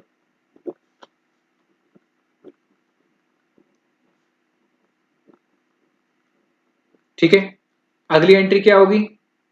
Sir हमने ये तो कर दिया, उसके बाद हमें डीआरआर भी सॉरी सीआरआर भी बनाना है, और हमने इन्वेस्टमेंट भी बेच दी थी सर। तो बैंक अकाउंट डेबिट टू, अच्छा सर यहां लॉस भी हो गया था हमें, PNL account debit to investment. पैसा कितना आया? सिर्फ 15,000। 3,500 का नुकसान हो गया। इन्वेस्टमेंट थी कुल मिला के हमारे पास 18,500 की। ठीक है, तो हमने इन्वेस्टमेंट बेचने की एंट्री भी कर दी। अब सीआरआर की एंट्री कर दो। सीआरआर कहां से बनेगा? पीएनएल से। और पीएनएल में हमारे पास सफिशिएंट अमाउंट पड़ी है नहीं पड़ी? सर पीएनएल टोटल कितना पड़ा था हमारे पास? पीएनएल टोटल पड़ा था 48। 48 में से 3,500 का तो मैं लॉस राइट ऑफ करूंगा, और बाकी कितना बच रहा था मेरा? 27,500। ये सीआरआर में जाएगा। ठीक है, चल PNL account debit to CRR. Exam में पूरा लिखना कैपिटल रिडेम्पशन रिजर्व। ये कितना आया? सर ये भी हमने निकाल लिया था, यहाँ पे बना लिया था ना हमने इसका वर्किंग नोट। ये 27,500।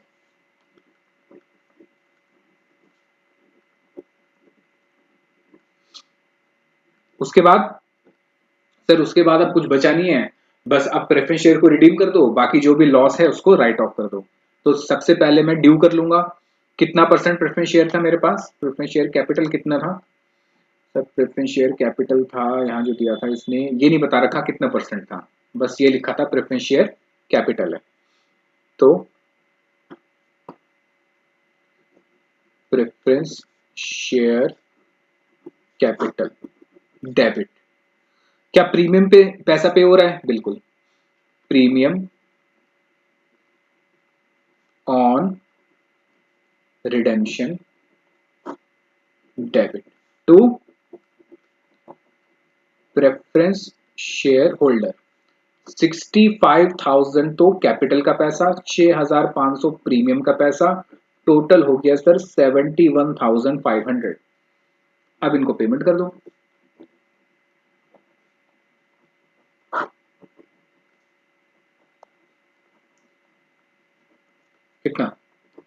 71,500।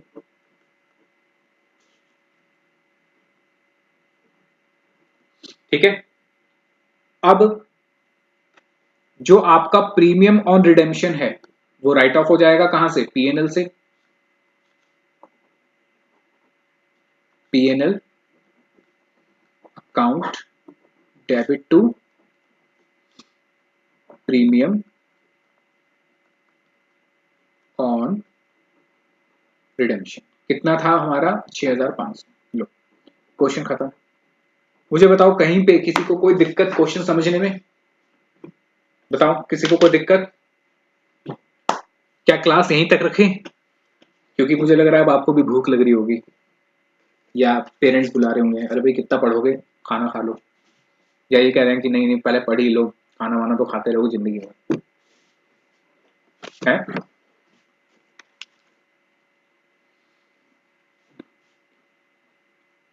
बताओ।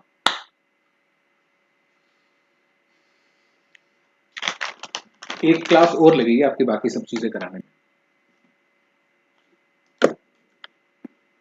आ गया सर समझ? सब सो गए? बड़े जल्दी सो गए। चलो, गॉट इट सर जी। अच्छा आप तो जल्दी सोते हो वान्या, आप जल्दी सोते हो। मुझे बताओ क्लास एंड करें? क्या टाइम हो रहा है? मुझे टाइम भी नहीं दिख रहा, मेरे पास यहाँ घड़ी नहीं है। Yes sir. चलो 10 बज गए। तो एक काम करते हैं, देखो आपके जो इसमें आगे के क्वेश्चन रह गए हैं ना, दो ऑप्शन आपको मैं देता हूँ। या तो आप कभी भी अगर क्लास अगर करनी हो तो आप मुझे बता दीजिएगा, हम क्लास और मतलब वर्चुअली हम क्लास ले लेंगे। दूसरा ऑप्शन कि ये सारे क्वेश्चन मैं खुद से सॉल्व करके उसकी रिकॉर्डिंग डाल दूं। ठीक है, तो मैं आपको दो ऑप्शन दे रहा हूं। एक तो लाइव क्लास, जब भी आप कहोगे मैं ले लूंगा, क्योंकि अभी आपके एग्जाम है। श्रेया आई थिंक आपके भी एग्जाम है, वान्या पता नहीं आपके हैं नहीं है, पर अनिश्का के भी एग्जाम है। अनिश शायद आपके भी एग्जाम है 6 जनवरी से। सोल के एग्जाम है डीयू के, मतलब सोल और यस सर, सबके एग्जाम है, सबका हाँ सबका ही है। तो लाइव क्लास अगर आप कहोगे तो मैं ले लूंगा, नहीं तो मैं रिकॉर्ड कर दूंगा इस सबके सॉल्यूशंस, मतलब करा के क्लास पे, और फिर मैं उसको डाल दूंगा। तो जैसा आपको सही लगे आप मुझे वैसे बता देना, अभी नहीं बाद में बता देना, और फिर इसको हम कंप्लीट कर लेंगे। अब मैं वैसे आपको बताऊं तो चैप्टर कंप्लीट हो गया है, इसमें ज्यादा कुछ नहीं है, सिर्फ अब क्वेश्चंस करने रह गए हैं। ठीक है, चलो तो आज की क्लास इतनी रखते हैं। अब आप भी जाओ खाना वाना खा लो, मुझे भी एक जगह अभी जाना है। अब मेरी वाइफ गुस्सा भी कर रही है कि आज तुमने रात की क्लास लेनी जरूरी थी, तो मुझे भी अभी निकलना है। तो आप भी खाना वाना खाओ और best of luck for your exams. और वैसे मुझे पता है एग्जाम आपके अच्छे ही होंगे, आप सब पढ़ने वाले बच्चे हो, मेरी तरह तो नहीं हो, सब पढ़ते ही हो, और आराम से पास हो जाओगे। ठीक है, बस ऐसे ही मेहनत करते रहना। ठीक है, चलो गुड लक, और मिलते हैं आपसे अगली क्लास में, या कभी भी जब भी आप कहो तो हम लाइव सेशन या रिकॉर्डेड जैसे भी आप कहोगे मिल लेंगे। ठीक है, चल गुड नाइट और bye. Thank you sir, thank you सबको, सबको थैंक यू। ठीक है, और ये कोई लास्ट क्लास नहीं है, इसके बाद भी हम कभी मिलना होगा तो मिल लेंगे, नहीं तो व्हाट्सएप पे तो हम जुड़े हुए हैं। ठीक है, तो ऐसा मत सोच। चल ओके बाय, गुड नाइट।